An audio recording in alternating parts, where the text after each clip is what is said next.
Good morning student. कल हमने मानसिक स्वास्थ्य नर्सिंग के अंतर्गत सीजोफ्रेनिया बीमारी के बारे में पढ़ा था। कल के वीडियो में हमने देखा था कि सीजोफ्रेनिया के कितने टाइप्स हैं और उनके क्या लक्षण हैं। तो हमने चार जो टाइप के सीजोफ्रेनिया के जो टाइप्स हैं वो हमने पढ़ लिए थे।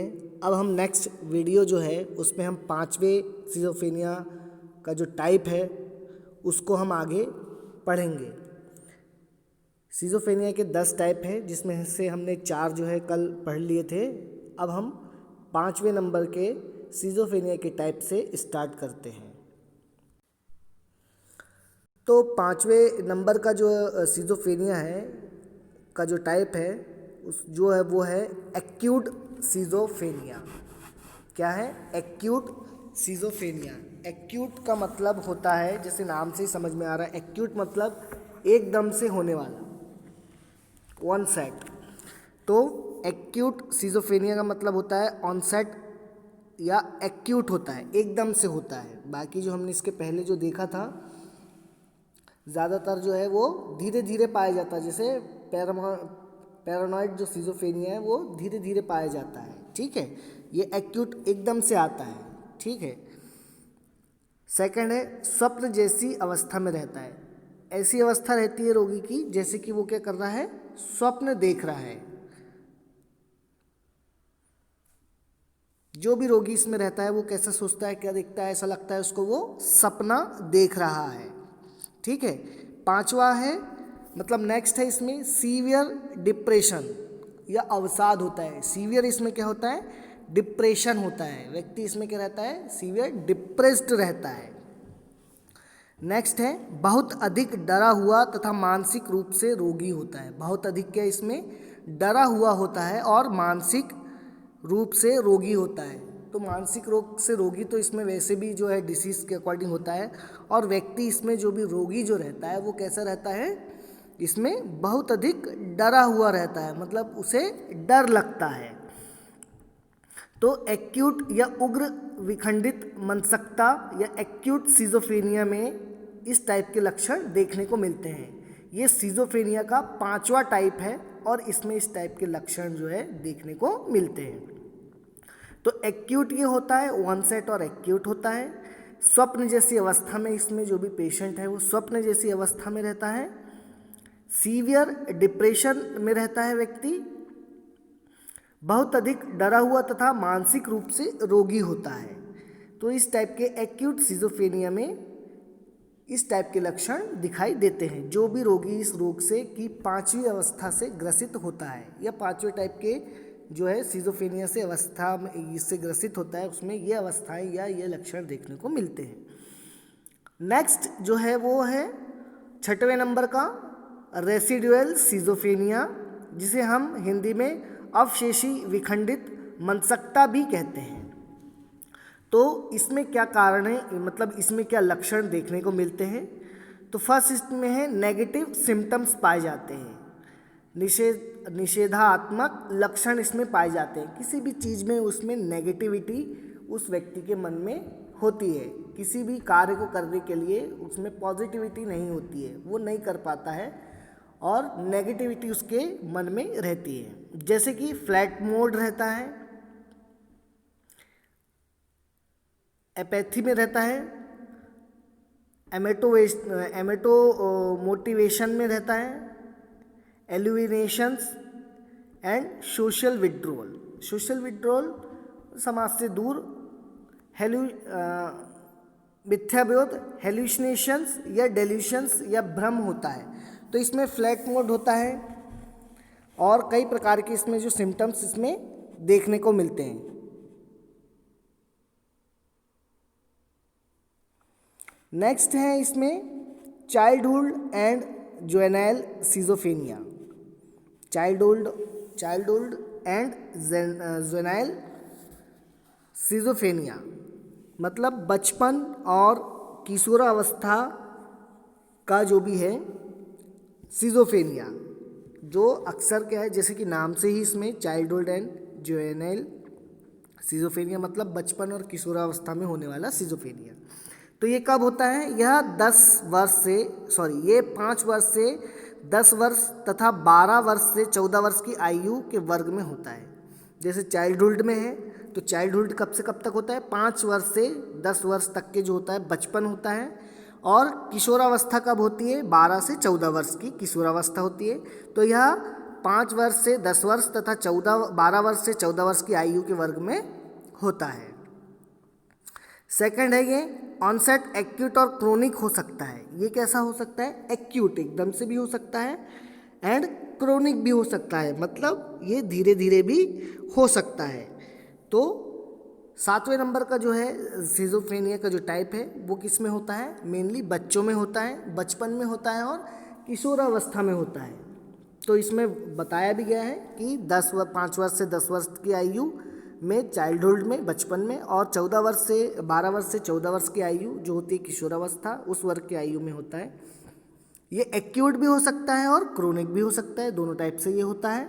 नेक्स्ट अपन देखेंगे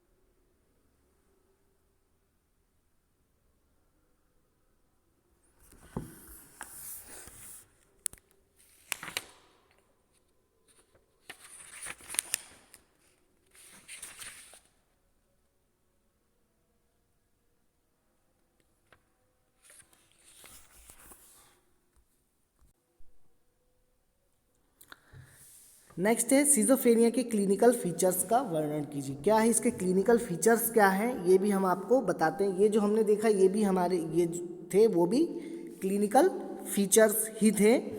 अब इनको क्लिनिकल फीचर्स को भी क्या है अलग अलग टाइप्स में बांटा गया है, ठीक है।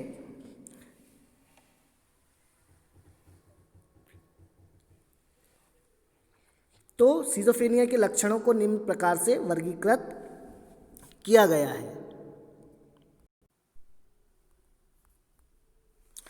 तो सिजोफ्रेनिया के क्लिनिकल फीचर्स क्या क्या हैं? फर्स्ट इसमें जैसे बताया गया है प्राइमरी सिम्टम्स। प्राइमरी सिम्टम्स मतलब प्राथमिक लक्षण, जिन्हें हम क्या कहते हैं A4A भी कहते हैं, जिन्हें हम क्या कहते हैं 4A भी कहते हैं, या प्राइमरी सिम्टम्स या प्राथमिक लक्षण। इस लक्षण में क्या होते हैं? सिजोफ्रेनिया के जो क्लिनिकल फीचर्स में इस प्रकार के जो वर्गीकरण है, पहले वर्गीकरण में क्या होता है अफेक्ट होता है, भाव अभिव्यक्ति में क्या होता है विकार आता है।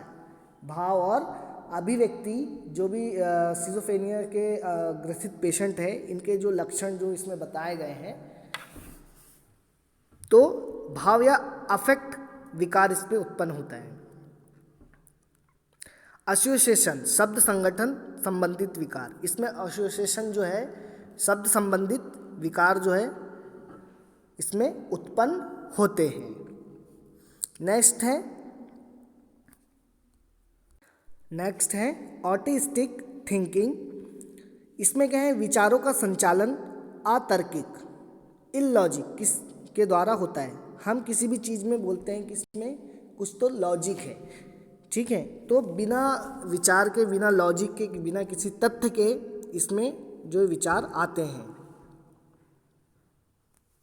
नेक्स्ट है एब्रीवेलेंस। एब्रीवेलेंस मतलब दो विकल्पों में से निर्णय लेने में असमर्थ, मतलब आपके पास दो ऑप्शन है तो आप उस चीज़ में निर्णय नहीं ले पाते हैं। मीन्स आपके सामने अगर किसी चीज़ के दो ऑप्शंस हैं, जैसे मान लीजिए आपके पास अगर किसी भी प्रॉब्लम के दो सॉल्यूशंस आपको लग रहे हैं तो आपको समझ में ही नहीं आएगा, या फिर आप उस चीज़ का निर्णय लेने में असमर्थ रहते हैं। तो इस टाइप की इसमें प्रॉब्लम्स देखने को मिलती है। सेकंड है थॉट एवं स्पीच डिसऑर्डर। सेकंड इसमें क्या आता है थॉट मतलब जो भी सोचना समझना, और स्पीच या बोलना कम्युनिकेशंस, इस प्रकार के डिसऑर्डर्स इसमें सेकंड जो वर्गीकरण में बताया है कि इसमें थॉट और स्पीच में भी डिसऑर्डर आता है। तो इसके अंतर्गत क्या क्या हो सकता है, इसमें बताया जैसे विचार और वाणी विकार। थॉट एंड स्पीच मतलब विचार और वाणी के विकार, ठीक है। तो इसमें रोगी को क्या होता है, ऑटोस्टिक थिंकिंग, असंबद्ध विकार, थॉट विड्रॉल। रोगी इसमें क्या होता है, मीन्स रोगी को लगता है कि उसके मन के विचारों को दूसरा व्यक्ति हटा रहा है। रोगी को क्या लगता है, उसके जो भी मन के विचार है उसको दूसरे व्यक्ति हटा रहा है। थॉट इंसरेशन, थॉट इंसरेशंस इसका मतलब है कोई अपने विचारों को रोगी के मन में आरोपित कर रहा है, मतलब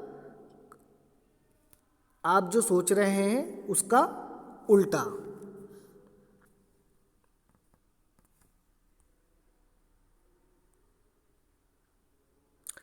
नेक्स्ट है पोवर्टी ऑफ आइडिया, विचारों की कमी, मतलब आपकी जो सोचने समझने की जो भी क्षमता है वो क्या हो जाती है, एकदम कम हो जाती है या डिस्टर्ब्ड हो जाती है। थॉट ब्लॉक, विचारों का आना बंद हो जाना।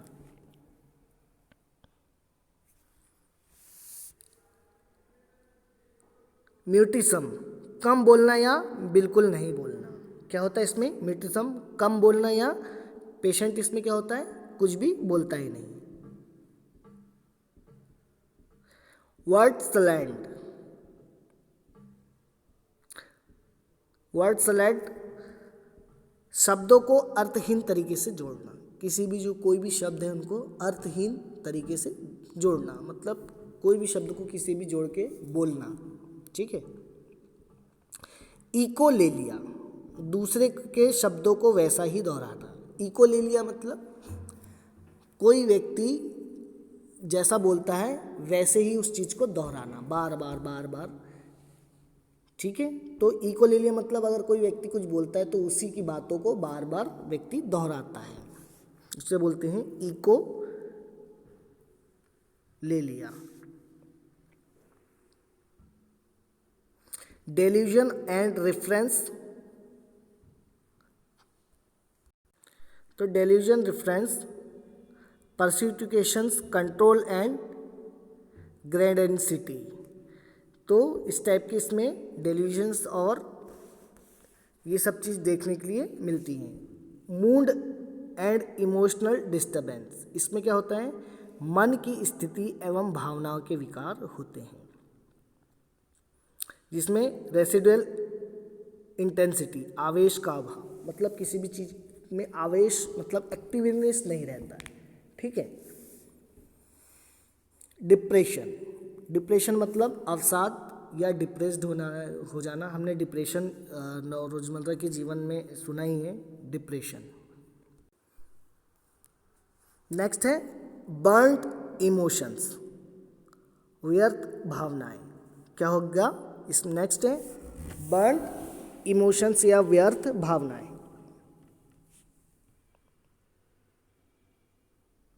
नेक्स्ट है अनहेडोनिया, अनहेडोनिया मीन्स प्रसन्न, जो भी प्रसन्नता का जो है इसमें अनुभव करने में व्यक्ति असमर्थ रहता है, मतलब उसे किसी भी चीज़ की खुशी नहीं होती है।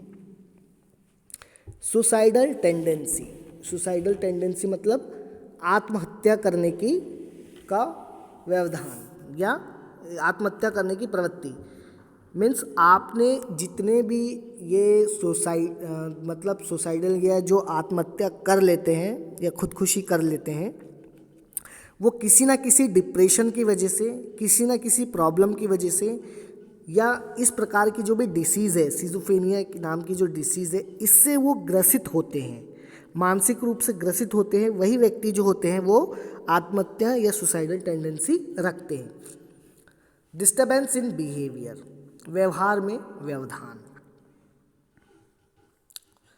व्यवहार में व्यवधान मतलब असंबंधित अप्रसंग व्यवहार, असंबंधित अप्रसंगित व्यवहार। इररिलेवेंट बिहेवियर, किसी भी चीज़ से रिलेवेंट नहीं रहता है। Less active behaviour. क्या होगा इसमें? नेक्स्ट क्या है? फोर्थ वाले में जो होता है व्यवहार में व्यवधान होता है, फोर्थ वाले जो क्लासिफिकेशन में, तो इसमें डिस्टर्बेंस इन बिहेवियर, बिहेवियर में क्या होता है? व्यवधान होता है। उसके अंतर्गत इररिलेवेंट व्यवहार, less active behaviour, criminal and sexual, आपराधिक और यौन संबंधित एक्टिविटी, ओवर एक्टिविटी। आपने कई बार देखा होगा कि कुछ लोग ऐसे रहते हैं जो बलात्कार को अंजाम देते हैं और फिर उनके साथ जो है घटना घटित करते हैं। आपने देखा होगा कि ये सब ऐसा करने के बाद उनको वो मार डालते हैं। तो ये एक प्रकार का क्रिमिनल एंड सेक्सुअल जो भी है यौन संबंध इसमें मतलब जो है करते हैं। तो वो कुछ ना कुछ सिजोफ्रेनिया के ये जो बिहेवियर डिस्टर्बेंस वाले जो का जो फीचर्स है वो वाले इसमें लक्षण देखने को मिलते हैं। ब्राइजर एक्टिविटी, विचित्र तथा चिड़चिड़ा व्यवहार, विचित्र टाइप का, अजीब टाइप का व्यवहार करते हैं हम, चिड़चिड़ा टाइप का व्यवहार इसमें जो सिजोफ्रेनिया के पेशेंट इसमें करते हैं। सुसाइडल, आत्महत्या या मर्डर की प्रवृत्ति, सुसाइडल टेंडेंसी भी रहती है और मर्डर की भी टेंडेंसी इसमें रहती है, किसी भी व्यक्ति को मारने की इसमें इस प्रकार के ये व्यक्ति सोचते हैं।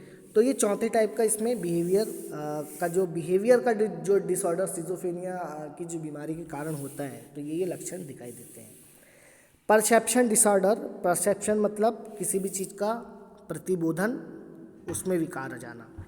जैसे ऑडिटरी परसेप्शन का मतलब है किसी भी चीज़ को समझना या सोच समझ के उस चीज़ का रिस्पॉन्ड करना। ऑडिटरी मतलब सुनने संबंधित, आपको अजीब जो भी व्यक्ति इससे ग्रसित होगा या तो उसके प्रॉपर तरीके से सुनाई नहीं देगा या फिर अजीबो गरीब उसको आवाज़ें सुनाई देगी, कोई भी चीज़ बोलेगा, या फिर अगर कोई व्यक्ति सही बोल रहा है तो उसको समझने में प्रॉब्लम होगी।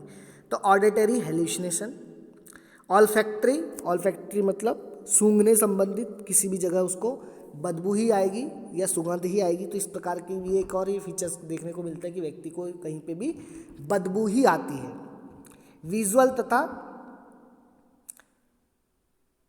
विजुअल जो भी आँखों से देखने वाले जो भी एक्टिविटीज़ जो है उसको समझ में नहीं आता, प्रॉपर तरीके से परसेप्ट नहीं कर पाता, देख कुछ रहा है और समझ कुछ रहा है।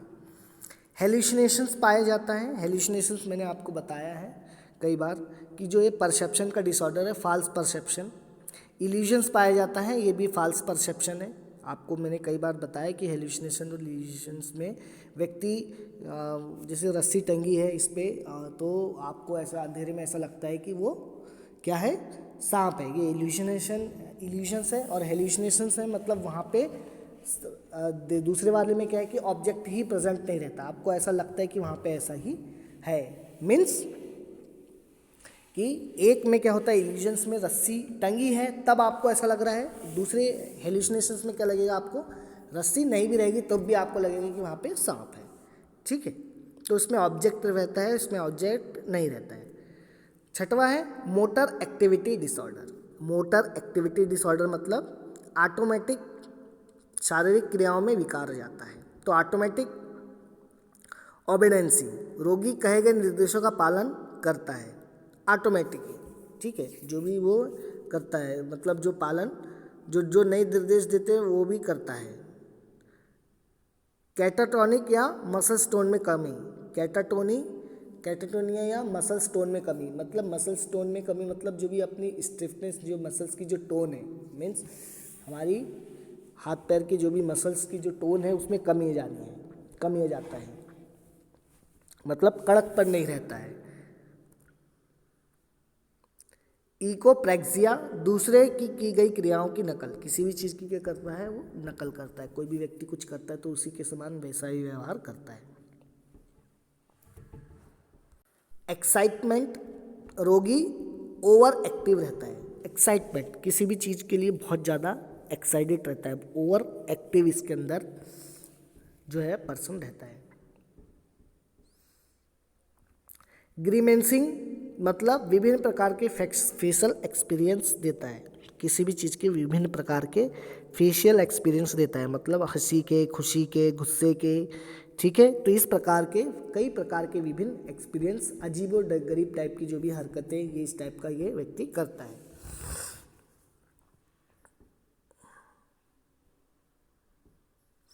मैनरिज्म किसी भी उद्देश्य युक्त क्रिया को बार बार दोहराता है। इसमें क्या करता है व्यक्ति, किसी भी मोटर एक्टिविटी डिसऑर्डर में क्या होता है कि किसी भी उद्देश्य युक्त क्रिया को बार बार दोहराता है। नेगेटिविज्म आदेश के विपरीत कार्य करता है। जो भी अगर आप आदेश करते हैं, कोई भी कार्य करने के लिए इसको बोलते हैं रोगी को, तो वो उसके उल्टे ही विपरीत ही कार्य करता है। वैक्स फ्लेक्सिबिलिटी, मोम की तरह कोई भी मुद्रा आसानी से बना लेता है। फ्लेक्सिबिलिटी मतलब मोम की तरह कोई भी आसानी से मुद्रा बना लेता है। मीन्स कहने का मतलब है कि हाथ पैर कैसे भी मोड़ लेता है, मतलब अजीबो टाइप की अजीबो गरीब जो है एक्टिविटी व्यक्ति इसमें करता है। नेक्स्ट डिसऑर्डर है डिस्टर्बेंस ऑफ वॉलिटॉन, इच्छा शक्ति के विकार। सोशल एंड फैमिली एक्टिविटी से दूर हो जाता है। इसमें क्या होता है कि जो भी रोगी है वो सोशल एक्टिविटी और फैमिली से दूर हो जाता है, मतलब अपनी सोसाइटी और अपने जो भी घर परिवार सबसे दूर हो जाता है। दूर हो जाता है का मतलब आपने देखा होगा कई प्रकार के ऐसे लोगों को जो आपको बाज़ार में घूमते हुए दिखते हैं, ठीक है, ना उनका घर रहता है ना सोसाइटी से उनको लेना देना रहता है, गंदे से दिखते हैं, जिसे हम नॉर्मली बोलते हैं मेंटली डिस्टर्ब है। तो इस प्रकार के अरुचि या इंटरेस्ट, किसी भी चीज़ में उसका इंटरेस्ट नहीं रहता है, इंटरेस्ट में क्या हो जाती है, कमी हो जाती है। डिसीजन मेकिंग क्षमता, किसी भी चीज़ का डिसीजन लेने में व्यक्ति क्या होता है, असमर्थ होता है। विल पावर, कुंद होना, उसका जो भी विल पावर है वो कुंद हो जाता है। कुंद हो जाता है मतलब जो भी उसकी करने की शक्ति, जो भी उसका विल पावर जो है वो कम हो जाता है। 8th नंबर का है डिस्टर्ब्स इन कम्युनिकेशंस। कम्युनिकेशंस मतलब एक दूसरे से बातचीत करने की जो भी कला है, जो भी हम बातचीत एक दूसरे से करते हैं, बोलते हैं किसी को, वो हमको आंसर करता है, तो इसको हम कम्युनिकेशंस बोलते हैं। तो एक दूसरे से बातचीत करने की क्षमता जो है वो कम हो जाती है, संप्रेष्ट हो जाती है। वर्बल तथा नॉन वर्बल कम्युनिकेशंस में कमी। वर्बल मतलब बोलचाल के हम जो बात करते हैं, नॉन वर्बल मतलब जो भी हम इशारों से बात करते हैं, लिख के बात करते हैं, उस कम्युनिकेशंस में कमी हो जाना। आई कांटेक्ट करने में असमर्थ, किसी भी व्यक्ति से हम जब बात करते हैं तो आंखों में आंख मिला के बात करते हैं। इस टाइप की पर्सनालिटी या इस टाइप के अगर सिजोफ्रेनिया अगर का टाइप होता है तो इसमें क्या देखने को मिलता है, एक टाइप का कि व्यक्ति है आंख में आंख मिला के बात नहीं करता है। नेक्स्ट है प्रश्नों का उत्तर नहीं दे पाता है या बहुत कम शब्दों में बोलता है। कोई भी अगर उससे हम क्वेश्चंस पूछते हैं तो वो प्रॉपर तरीके से हम इसको, जो भी पर्सन है उसको हम क्या कर सकते हैं, वो अपने क्वेश्चंस का आंसर नहीं देता। इसलिए हमने इसके पहले जो भी है मेंटल हेल्थ तर्ज में इंटरव्यू प्रोसेस पढ़ी है, ठीक है, उसमें बताया गया है। उसके बाद है अटेंशन तथा कंसंट्रेशन डिसऑर्डर। किसी भी चीज़ को अटेंशन या अपना कंसंट्रेशन जो है सावधान तथा एकाग्रता में कमी आ जाती है। रोगी डे ड्रीमिंग में रहता है। डे ड्रीमिंग मतलब दिन में ही सपने देखता है कि मैं ऐसा कर लूँगा, मैं वैसा हूँ, और मैं इस प्रकार का हूँ, अपने आप को जो है इस प्रकार का सोचता है। दिन में सपने देखना। अकारण बड़बड़ाता है, किसी भी बात में, किसी भी चीज़ में जो रोगी है इसमें अकारण ही बड़बड़ाता है, कुछ भी बोलते हुए रहता है, ठीक है, और इस प्रकार की एक्टिविटी करता है। इमेच्योर बिहेवियर मीन्स बच्चों की तरह व्यवहार करता है। शारीरिक रूप से वो जितना बड़ा है उस टाइप का व्यवहार नहीं करता है, बच्चों की तरह जो है वो व्यवहार करता है। एकाग्रता में कमी के कारण कार्य पूर्ण करने में असमर्थ है। अगर उसका कोई भी उसका जो टास्क है उसकी एकाग्रता में कमी है तो वो कोई भी जो है अपना कार्य प्रॉपर तरीके से नहीं कर पाता। तो इस प्रकार के इसके अंदर जो है जो लक्षण देखने को हमको मिलते हैं।